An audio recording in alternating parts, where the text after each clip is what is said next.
ಸ್ನೇಹಿತರೆ, ಮೀಡಿಯಾ ಮಾಸ್ಟರ್ಸ್ಗೆ ಸ್ವಾಗತ ಸುಸ್ವಾಗತ.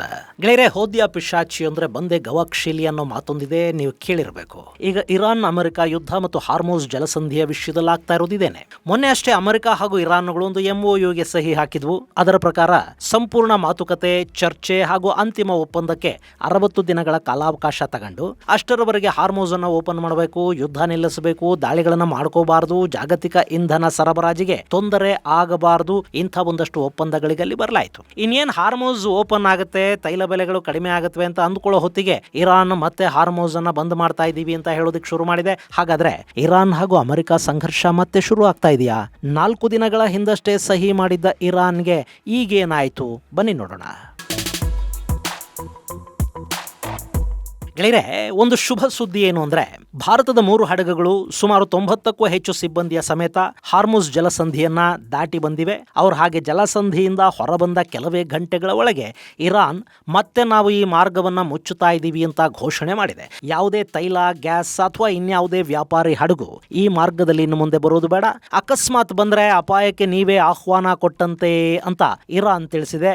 ಅಲ್ಲಿಗೆ ಸರಿಹೋಯ್ತು ಅಂದ್ಕೊಂಡಿದ್ದ ಸಮಸ್ಯೆ ಮತ್ತೆ ಶುರುವಾದಂತಾಗ್ತಾ ಇದೆ. ಮತ್ತು ಈ ಸಮಸ್ಯೆ ಶುರುವಾಗೋದಕ್ಕೆ ಕಾರಣ ಆಗ್ತಾ ಇರೋದು ಇಸ್ರೇಲ್ ಲೆಬನಾನ್ ಮೇಲೆ ಮಾಡಿರೋ ದಾಳಿ. ಗೆಳೆಯರೆ, ಸಾಕಷ್ಟು ಬಾರಿ ಏನಾಗುತ್ತೆ ಅಂದ್ರೆ, ಯಾವುದೋ ಸಮಸ್ಯೆ ದೊಡ್ಡದಾಗ್ತಾ ಆಗ್ತಾ ಆಗ್ತಾ ನಾವು ಅದರ ಮೂಲ ಮತ್ತು ಸಮಸ್ಯೆ ಹುಟ್ಟಿದ ಜಾಗವನ್ನು ಮರೆತು ಬಿಡ್ತೀವಿ. ಇರಾನ್ ಹಾಗೂ ಅಮೆರಿಕ ಸಂಘರ್ಷದ ಕತೆ ಕೂಡ ಆಗಿದ್ದು ಹಾಗೇನೆ. ಅದು ಶುರು ಆಗಿದ್ದು ಇಸ್ರೇಲ್ ಹಾಗೂ ಇರಾನ್ ನಡುವಿನ ಸಂಘರ್ಷದಿಂದ.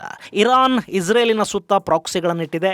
ಲೆಬನಾನ್ನಲ್ಲಿ ಹೆಜ್ಬುಲ್ಲಾಗಳಿದ್ದಾರೆ, ಗಾಜಾದಲ್ಲಿ ಹಮಾಸ್ ಇದೆ, ಪ್ಯಾಲೆಸ್ತೀನಿಗಳ ನಡುವೆ ರೆಸಿಸ್ಟೆನ್ಸ್ ಪಡೆಗಳಿವೆ. ಇರಾಕ್ ಹಾಗೂ ಸಿರಿಯಾ ಮೂಲಕ ಕೂಡ ಇಸ್ರೇಲ್ ಮೇಲೆ ದಾಳಿ ಮಾಡೋ ಪಡೆಗಳಿಗೆ ಇರಾನ್ ಬೆಂಬಲವನ್ನು ಕೊಡ್ತಾ ಇದೆ. ಹೀಗಾಗಿ ಈ ಪ್ರಾಕ್ಸಿಗಳನ್ನು ಒಂದೊಂದಾಗಿ ಕೊಲ್ತಾ ಹೋದ್ರು ಅವು ಮತ್ತೆ ಮತ್ತೆ ಇರಾನ್ನ ಬೆಂಬಲದೊಂದಿಗೆ ಬಲಿಷ್ಠವಾಗ್ತಾ ಹೋಗ್ತಾ ಇರುತ್ತವೆ. ಅದರ ಬದಲು ಇರಾನ್ನಲ್ಲೇ ರೆಜಿಮ್ ಚೇಂಜ್ ಮಾಡಿಬಿಡೋಣ, ಆ ಮೂಲಕ ಆಕ್ಟೋಪಸ್ನ ತಲೆನೇ ಕಡಿದು ಬಿಡೋಣ ಅನ್ನೋ ಐಡಿಯಾದ ಜೊತೆ ಈ ಸಂಘರ್ಷ ಶುರುವಾಯಿತು.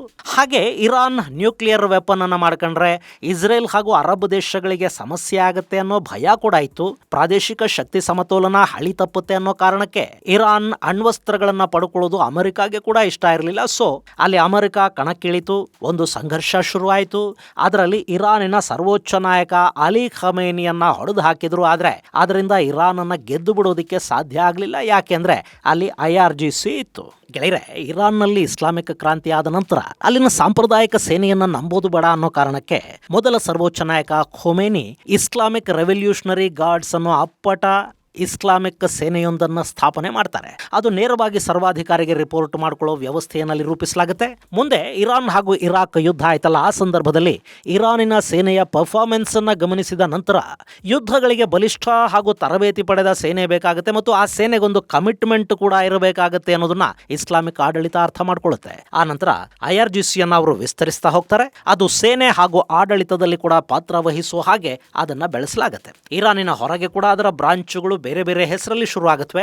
ಅವರ ಮೂಲಕ ಪ್ರಾಕ್ಸಿ ಸಂಘಟನೆಗಳ ನಿರ್ಮಾಣ ಆಗ್ತಾ ಹೋಗುತ್ತೆ. ಜೊತೆಗೆ ಇರಾನಿನ ಅಷ್ಟೂ ಪ್ರಾಂತ್ಯಗಳಲ್ಲಿ ಕೂಡ ಪ್ರತ್ಯೇಕ IRGC ಪಡೆಗಳ ಸ್ಥಾಪನೆ ಆಗುತ್ತೆ. ತುರ್ತು ಸಂದರ್ಭಗಳಲ್ಲಿ ಆ ಪಡೆಗಳು ತಮ್ಮ ವ್ಯಾಪ್ತಿಯಲ್ಲಿ ತಾವೇ ನಿರ್ಧಾರ ತೆಗೆದುಕೊಳ್ಳುವ, ಸೆಂಟ್ರಲ್ ಕಮಾಂಡ್ನ ಆದೇಶಕ್ಕಾಗಿ ಕಾಯಬೇಕಾದ ಅಗತ್ಯ ಇಲ್ಲದ ವ್ಯವಸ್ಥೆಯೊಂದನ್ನು ಅಲ್ಲಿ ರೂಪಿಸಲಾಯಿತು. ಈಗ ಇರಾನ್ನಲ್ಲಿ ಯುದ್ಧವನ್ನು ಮುಂದುವರಿಸ್ತಾ ಇರೋದು ಇದೇ IRGC. ಇನ್ನು ಕಳೆದ ಫೆಬ್ರವರಿಯ ಕಡೆ ದಿನ ಇರಾನ್ ಮೇಲೆ ದಾಳಿ ಮಾಡಿ ಅಲ್ಲಿನ ಸರ್ವಾಧಿಕಾರಿ ಅಲಿ ಖಮೇನಿಯನ್ನ ಕೊಂದ ನಂತರ ಶುರುವಾದ ಯುದ್ಧ ಅಲ್ಲಿ ಹಾಗೆ ಮುಂದುವರಿತಾ ಬಂತು. ಹಾರ್ಮುಜ್ ಮುಚ್ಚಿದ ಪರಿಣಾಮ ಜಾಗತಿಕ ತೈಲ ಸಂಕಷ್ಟ ಉಂಟಾಯಿತು. ಅಮೆರಿಕ ಕೂಡ ಗಲ್ಫ್ ಆಫ್ ಒಮನ್ ನಲ್ಲಿ ಬ್ಲಾಕೇಡ್ ಅನ್ನ ಹಾಕೊಂಡು ಕೂತ್ಕೊಳ್ತು. ಕಡೆಗೆ ಅಲ್ಲೊಂದು ಕದನ ವಿರಾಮ ಮತ್ತು ಸಂಘರ್ಷವನ್ನ ನಿಲ್ಲಿಸುವ ನಿರ್ಧಾರಕ್ಕೆ ಅಮೆರಿಕ ಹಾಗೂ ಇರಾನ್ಗಳು ಬಂದವು. ಆದ್ರೆ ಇದು ಇಷ್ಟ ಆಗದೇ ಇದ್ದದ್ದು ಇಬ್ಬರಿಗೆ. ಒಂದು IRGCಗೆ, ಎರಡನೆಯದ್ದು ಇಸ್ರೇಲಿಗೆ. ಇರಾನ್ ನಲ್ಲಿ ಈಗ ಸರ್ವೋಚ್ಚ ನಾಯಕ ಇಲ್ಲ. ಮುಸ್ತಫಾ ಖಮೇನಿಯನ್ ಅವರು ಸರ್ವೋಚ್ಚ ನಾಯಕ ಅಂತ ಘೋಷಿಸಿಕೊಂಡಿದ್ದಾರೆ. ಆದ್ರೆ ಆತ ಬದುಕಿದಾನ ಇಲ್ವಾ ಅನ್ನೋದು ಯಾರಿಗೂ ಗೊತ್ತಿಲ್ಲ. ಆತನನ್ನ ಫೆಬ್ರವರಿ ನಂತರ ಯಾರು ನೋಡೂ ಇಲ್ಲ.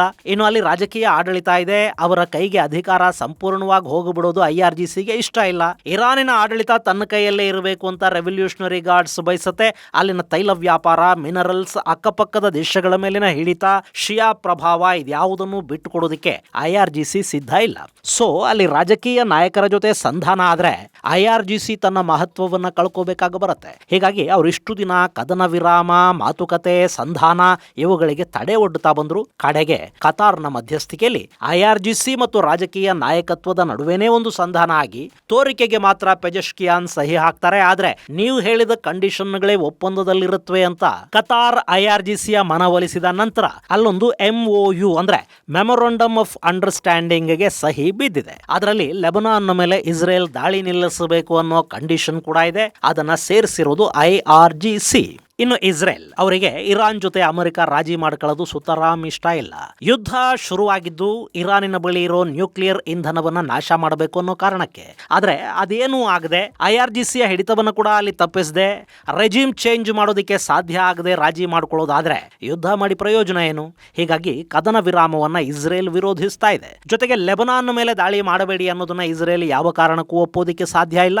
ಅಲ್ಲಿ ಅಮೆರಿಕ ಇರಾನ್ ಜೊತೆಗಿನ ಯುದ್ಧದಿಂದ ಮುಖ ಉಳಿಸ್ಕೊಂಡು ಹೊರಗೆ ಹೋಗೋದಿಕ್ಕೆ ಹೆಜ್ಬುಲ್ಲಾ ಮೇಲೆ ದಾಳಿ ಮಾಡೋದಿಲ್ಲ ಅನ್ನೋ ಒಪ್ಪಂದಕ್ಕೆ ಸಹಿ ಹಾಕಿದೆ. ಆದ್ರೆ ಹೆಜ್ಬುಲ್ಲಾಗಳನ್ನ ಹಾಗೆ ಬಿಟ್ರೆ ಅವರು ತಮ್ಮ ಶಕ್ತಿಯನ್ನ ಮತ್ತೆ ಹೆಚ್ಚು ಮಾಡ್ಕೊಂಡು ಇಸ್ರೇಲಿಗೆ ಥ್ರೆಟ್ ಆಗ್ತಾ ಹೋಗ್ತಾರೆ. ಹೆಜ್ಬುಲ್ಲಾ ಅನ್ನೋದು ಇಸ್ರೇಲಿನ ಸಮಸ್ಯೆ. ಹೀಗಾಗಿ ಅದನ್ನ ಇರಾನ್ ಅಮೆರಿಕ ಒಪ್ಪಂದದಲ್ಲಿ ಸೇರಿಸಬೇಡಿ ಅಂತ ಇಸ್ರೇಲ್ ಹೇಳ್ತಾ ಇತ್ತು. ಅವರ ಆತಂಕಕ್ಕೂ ಒಂದು ಅರ್ಥ ಇದೆ. ಹೆಜ್ಬುಲ್ಲಾದ ಶಕ್ತಿಯನ್ನ ಸಂಪೂರ್ಣವಾಗಿ ನಾಶ ಮಾಡದೇ ಇದ್ರೆ ಅವರು ಮತ್ತೆ ಇರಾನ್ನ ಸಹಾಯ ಪಡ್ಕೊಂಡು ಮೇಲೆ ಹೇಳ್ತಾರೆ. ಇರಾನ್ ಹೆಜ್ಬುಲ್ಲಾಗೆ ಬೇಕಾದ ಆಯುಧ ಹಾಗೂ ಇನ್ನಿತರ ಸಹಾಯವನ್ನ ಮಾಡ್ತಾ ಹೋಗುತ್ತೆ. ಇನ್ನು ಈಗ ಒಪ್ಪಂದ ಆದ್ಮೇಲೆ ಇರಾನ್ನ ತೈಲ ವ್ಯಾಪಾರದ ಮೇಲಿನ ನಿರ್ಬಂಧವನ್ನ ಅಮೆರಿಕ ತೆಗೆಯುತ್ತೆ. ಅವರು ಸೀಸ್ ಮಾಡಿರೋ ಹಣವನ್ನು ಕೂಡ ವಾಪಸ್ ಕೊಡಬಹುದು. ಅಲ್ಲಿಗೆ ಇಲ್ಲಿ ಇರಾನ್ನ ತೈಲ ವ್ಯಾಪಾರದ ಮೇಲಿನ ನಿರ್ಬಂಧವನ್ನ ತೆಗೆದ್ರೂ ಸಾಕು, IRGC ಇಂಧನ ವ್ಯಾಪಾರದ ಒಂದಷ್ಟು ಹಣವನ್ನ ಮತ್ತೆ ಹೆಜ್ಬುಲ್ಲಾ, ಹೌತಿ ಸೇರಿದಂತೆ ಪ್ರಾಕ್ಸಿಗಳಿಗೆ ಇಸ್ರೇಲ್ ವಿರುದ್ಧ ಪಂಪ್ ಮಾಡೋದಕ್ಕೆ ಶುರು ಮಾಡುತ್ತೆ. ಹೀಗಾಗಿ IRGC ಜೊತೆಗಿನ ಒಪ್ಪಂದವನ್ನ ಇಸ್ರೇಲ್ ವಿರೋಧಿಸ್ತಾ ಬರ್ತಾ ಇದೆ.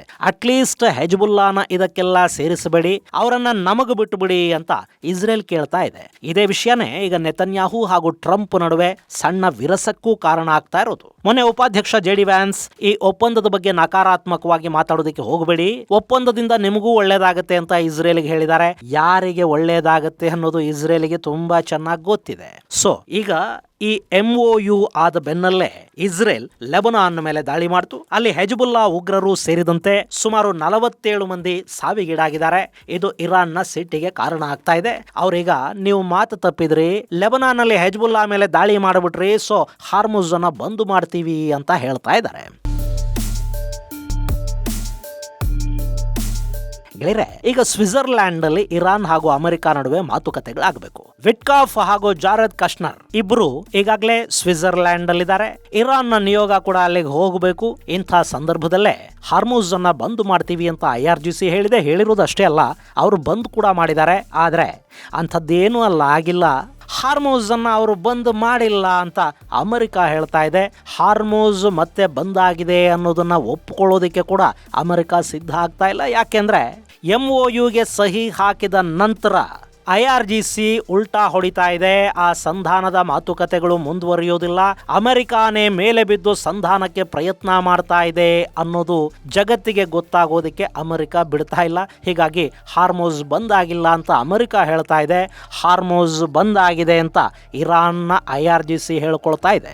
ಅಲ್ಲಿ ಯಾವುದಾದ್ರೂ ಹಡಗಿನ ಮೇಲೆ ದಾಳಿ ಮಾಡಿದ್ರೆ ಅಥವಾ ಅಲ್ಲಿ ಇವತ್ತಿನಿಂದ ಹಡಗುಗಳ ಸಂಚಾರ ನಿಂತೋದ್ರೆ ಆಗ ಹಾರ್ಮುಜ್ ತೆರೆದಿದೆಯಾ ಮುಚ್ಚಿದೆಯಾ ಅನ್ನೋದು ಜಗತ್ತಿಗೆ ಗೊತ್ತಾಗ್ತಾ ಹೋಗುತ್ತೆ. ಗೆಳೆಯರೆ, ಅಮೆರಿಕ ಹಾಗೂ ಇರಾನ್ ನಡುವಿನ ಈ MOU ಕಾರಣಕ್ಕೆ ಇನ್ನು ಮುಂದೆ ಇಂಧನ ಸರಬರಾಜು ಸುಗಮ ಆಗುತ್ತೆ ಅನ್ನೋ ಆಸೆ ಏನಿತ್ತು ಅದಕ್ಕೀಗ ತಣ್ಣೀರು ಬೀಳ್ತಾ ಇದೆ. ಅಲ್ಲಿ MOUಗೆ ಸಹಿ ಬಿದ್ದು ಕೂಡಲೇ ಕಚ್ಚಾ ತೈಲದ ಬೆಲೆ ಬ್ಯಾರಲ್ಗೆ ಸುಮಾರು $70 ವರೆಗೆ ಇಳಿಕೆಯನ್ನು ಕಂಡಿತ್ತು.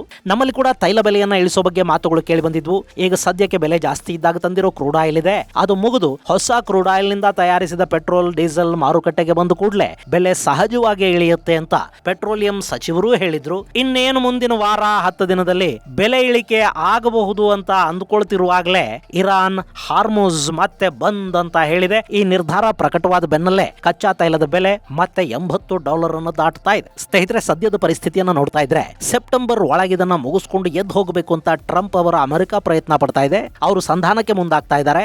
ಸಂಧಾನ ನಮ್ಮ ಜೊತೆಗಾಗ್ಲಿ, ತೈಲ ವ್ಯಾಪಾರದ ಮೇಲಿನ ನಿರ್ಬಂಧಗಳು ರದ್ದಾಗಿ ಮತ್ತೆ ವ್ಯಾಪಾರ ಶುರುವಾಗಿ ಅದರ ಲಾಭ ನಮಗೆ ಸಿಗಲಿ ಅಂತ IRGC ಕಾಯ್ತಾ ಇದೆ. ಅವರು ರಾಜಕೀಯ ನಾಯಕತ್ವದ ಇಂಪಾರ್ಟೆನ್ಸ್ ಅನ್ನ ಕಡಿಮೆ ಮಾಡೋದಕ್ಕೆ ಪ್ರಯತ್ನ ಪಡ್ತಾ ಇದ್ದಾರೆ. ಇನ್ನು ಇಸ್ರೇಲ್ ಈ ಒಪ್ಪಂದಕ್ಕೆ ಸಹಿ ಬಿದ್ರೆ ಮತ್ತೆ ಇರಾನ್ನ ಶಕ್ತಿ ಹೆಚ್ಚಾಗುತ್ತೆ, ಅದರಿಂದ ಪ್ರಾಕ್ಸಿಗಳ ಸಮಸ್ಯೆ ಕೂಡ ಹೆಚ್ಚಾಗುತ್ತೆ. ಯಾವುದೇ ಕಾರಣಕ್ಕೂ ಹಾಗಾಗದೇ ಇರಲಿ ಅಂತ ಬಯಸ್ತಾ ಇದೆ.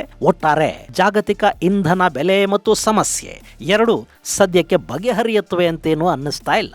ಭಾರತ ಪರ್ಯಾಯ ಮಾರ್ಗಗಳ ಕಡೆಗೆ ಗಮನ ಕೊಡೋದನ್ನ ಇನ್ನು ಮುಂದೆ ಮತ್ತಷ್ಟು ಹೆಚ್ಚು ಮಾಡಬೇಕಾಗುತ್ತೆ. ಇದೆಲ್ಲದರ ನಡುವೆ ನಮ್ಮ ಅಂದ್ರೆ ಭಾರತದ ಧ್ವಜವನ್ನ ಹೊಂದಿರುವ ದೇಶ ವೈಭವ್, ದೇಶ ವಿಭೋರ್, ಸನ್ಮರ್ ಹೆರಾಲ್ಡ್ ಅನ್ನೋ 3 ಹಡಗುಗಳು 8.6 ಲಕ್ಷ ಮೆಟ್ರಿಕ್ ಟನ್ ಸರಕು ಮತ್ತು 94 ಸಿಬ್ಬಂದಿಯೊಂದಿಗೆ ಸ್ಟ್ರೈಟ್ ಆಫ್ ಹಾರ್ಮೋಸ್ ಅನ್ನ ದಾಟಿವೆ. ಆ ಹಡಗುಗಳು ಮತ್ತು ಸಿಬ್ಬಂದಿ ಸುರಕ್ಷಿತವಾಗಿ ಭಾರತದ ಕರಾವಳಿಯನ್ನು ತಲುಪಲಿ. ಇದು ಗೆಳೆಯರೆ, ಮತ್ತೆ ಶುರು ಆಗ್ತಾ ಇರೋ ಹಾರ್ಮೋಸ್ ಕ್ರೈಸಿಸ್ ಕುರಿತಾದ ಒಂದಷ್ಟು ಮಾಹಿತಿ ಮುಂದಿನ ಸಂಚಿಕೆಯಲ್ಲಿ ಮತ್ತಷ್ಟು ವಿಶೇಷಗಳ ಜೊತೆ ಮತ್ತೆ ಭೇಟಿಯಾಗೋಣ. ಅಲ್ಲಿವರೆಗೆ ಜೈ ಹಿಂದ್, ಜೈ ಕರ್ನಾಟಕ.